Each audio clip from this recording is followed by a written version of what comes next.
What's up, everyone? My name's Brendan. Thank you so much for joining Ocean and Sea again, where we love art and design. In this video, we're going to have a behind-the-scenes look at the letter forms that we've been creating over the past 2 weeks under the 36 Days of Type project. Essentially, we took the approach of making symbols that are ultra-simplified letter forms and then kind of combine that with ultra hyper realistic textures that we've been able to find in nature and through sort of a lot of photographic explorations and different kind of art processes that we've been exploring in the studio. And we hope that some of these processes maybe could be, used maybe in your practice, or maybe you learn something new and apply it to what you're doing. But before we get into that, two super exciting announcements. Number one, I am officially the owner of my first NFT by none other than Scott Hansen of Tycho. I've been sort of sitting on the sidelines on NFTs. Being a crypto nut, I knew I was going to buy a piece eventually, but I was really holding out on something that really felt super special for me, because the reality is, as much as I love and I'm a believer in NFTs, there's a lot of speculation going on, and without a doubt, we definitely are in a bubble with NFTs. It might go for quite a bit more sometime, but we're going to find that there's going to be a correction at some point. So my recommendation for you, maybe looking into NFTs or being interested, is just be careful and only speculate on the artists that you really, really, truly believe in, unless you're willing to lose money. So it's up to you. But with Tycho, he's been one of the biggest influences of my career, honestly, like top 3 influences easily. I would say the only other 2 outside the top 3 are Aaron Draplin and James Turrell, who's a light artist and creates amazing experiences.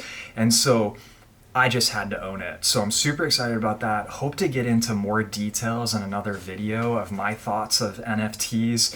There's a lot of good conversations that are happening right now surrounding this topic. And with being such a crypto connoisseur, I would love to generate some of that conversation more.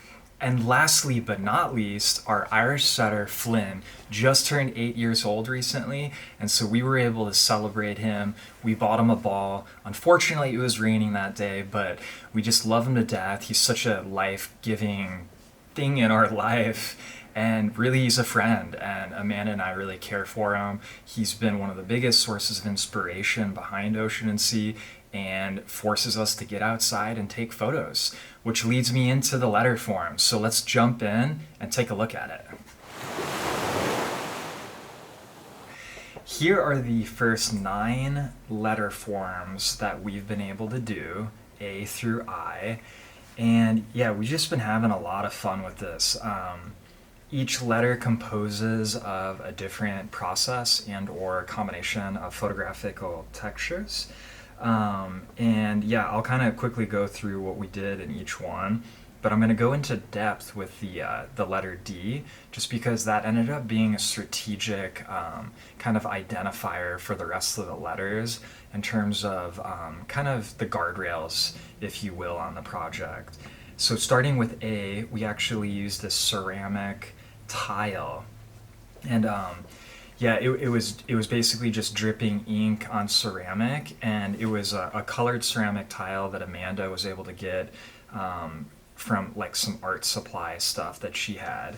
And what was really cool about it is that you literally just drip ink on it, and then all of these texture maze-like patterns that happened within the A, that to me almost kind of looks like a cityscape of like roads. The second one was moss. And I found that in Door County on one of our vacations. And the third, you probably can tell on this one, it's actually like tree forms. Marbling for the D. The E actually was a cracked iPhone screen that I just took some photos of, and it kind of looked like weird spider webs, which I thought were really fun. The F is basically pavement and a scanner manipulating the letter form. And the G is basically a combination of moss and sand, the H, wax, and then the I is actually a combination of saran wrap and some printmaking processes. The D ended up being a really strategic point where we kind of like found sort of like how we wanted to proceed with the letters. And so this is the D that we ended up posting originally. And I'll show you some references here. This is sort of some texture marbling that we kind of were playing with, where we marbled in water and then just simply transferred that onto paper. It's a process that a lot of people do, but yeah, just wanted to get a few textures because, you know, this is just a fun process. It's not like you have to take everything so seriously in art. Sometimes art is just easy and fun, and the more you keep it that way, I feel like the better results you get. So yeah, we were just playing around. Here was like a drawing where we like dipped some ink things on, some more marbling. This bottom one was, I believe, alcohol ink that we attempted marbling at, and it's not like it wasn't successful. It's just definitely brought about different results. And so, hey, you never know until you try. So we're glad we kind of did that. Here's some more kind of like flower-like marbling techniques, and then one where it kind of messed up, and then Amanda started painting over it, which kind of made some cool, fun stuff. I think this is just a painting of an eye, which is awesome, from Amanda. Some more textures, marbling, that one's cool. And then this kind of gets a little crazy, more pattern-based ones here. So yeah, you can basically see that, like, for this particular letter, for D, we just kind of wanted to go crazy, make a bunch of marbling textures, and then just like see what happens, and then, you know, call it good. So we ended up, I think, like pulling this one primarily, this top one, and then we did use this bottom one as well. And then I'll go back to the Photoshop file. Basically, the process after I get the texture kind of complete with the process, I take my symbol, and then essentially you can see here I've got some like clipping mask on a lot of these textures, and what I do is I'll just make it a single color to simplify it. So I'll do a color overlay on all of these textures. So that's kind of fun. And then I'll just show you, if you turn off the layer mask here, you know, you can see the large kind of pattern as a whole. But since I've been focusing on these symbols, I really wanted to kind of contain the madness. And so I'll turn this color overlay back on. And then you can see there's another layer here and another one here. And I kind of like how like this one is really thick and ends up kind of like hiding the rest of the marbling, almost like the marbling is kind of revealing itself. Just for the sake of showing you guys, yeah, turning it off, you can just kind of see it there. And so what I do is I basically do a color select on either the highlight or the darkest point of the texture to kind of pull out some texture there, because you obviously don't want to like take from the direct photo, otherwise like nothing would end up showing. So I'll turn this layer mask back on, and then here are some fills. Like you'll just notice that like some things that I just wanted to clean up, you know, just for the sake of my OCD, I went ahead and did that. And then, yeah, there's an original layer up here. And then basically our new color palette, what I always do is I put it up here so that I can pull identical colors. So throughout the process of the project, I can keep the colors consistent. You'll notice on the grid over here, it's very thought out. I kind of really wanted it to be systematic in its color approach. And so I could see doing other color variants in the future. And actually the B, for an example, like this is my background, which I kind of preferred this color better, but it was one of those things where it didn't fit the color spectrum of the grid. And so I went with the teal background. And like I said, you know, whether or not we do products or, you know, I could see making a book of this. We'll explore different color alternates, but for the sake of just getting this out, I wanted to keep the color like super specific. So yeah, with this one, this is the one we ended up posting. And then what happened is I looked at it and I was like, especially comparing it to the A and the B and the C, I noticed that there was a trend occurring where there was sort of these elements that were going outside of the containment of the symbols. And I noticed, I was like, wait a second, why didn't I do that here? There's a perfect opportunity to do that. So I further explored just being able to kind of break the bounds of the D, and I much preferred it. So I in retrospect, like I could say, like, man, I wish I would have posted kind of the correct one, but in a way, this actually informed a lot of my further letters. So like the E actually wasn't coming out of the bounds of the structure as much, and the G was improved, and so many of these letter forms that like would have been a little bit more simplified or contained ended up kind of, in my opinion, got better, i.e. improved.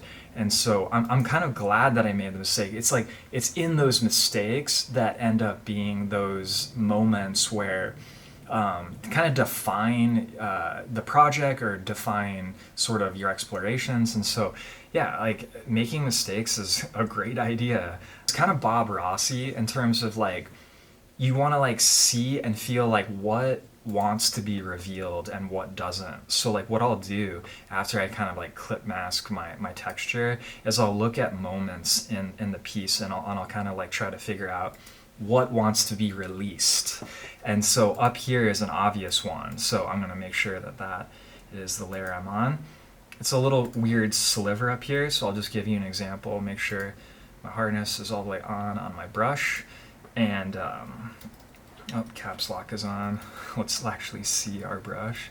So you can see what I'll do is then I'll just start to like making sure, I've got like white and black here selected as my color to make sure that I'm actually going to be able to reveal what's in my layer mask, making sure it's selected. What I'll do is just kind of like look at like what is behind or outside the bounds, and then you start to like get a sense of like, again, like what wants to be freed. And I know it sounds weird to say, but like, so this definitely needs to come on because that looks super awkward. And so then the process is just like cleaning it up and making sure that it just doesn't look funky. So this other piece is like kind of weird and fat looking. In terms of just, not, I mean, the biggest thing that I wanted to make sure on that is if you actually reveal all of it, it just like, it's not going in a place where like I can naturally stop it. And so like some of these thin areas are fun, and also like for an example, this big thick area on the bottom is beautiful. And so this whole piece ended up like basically getting revealed, as you can see here.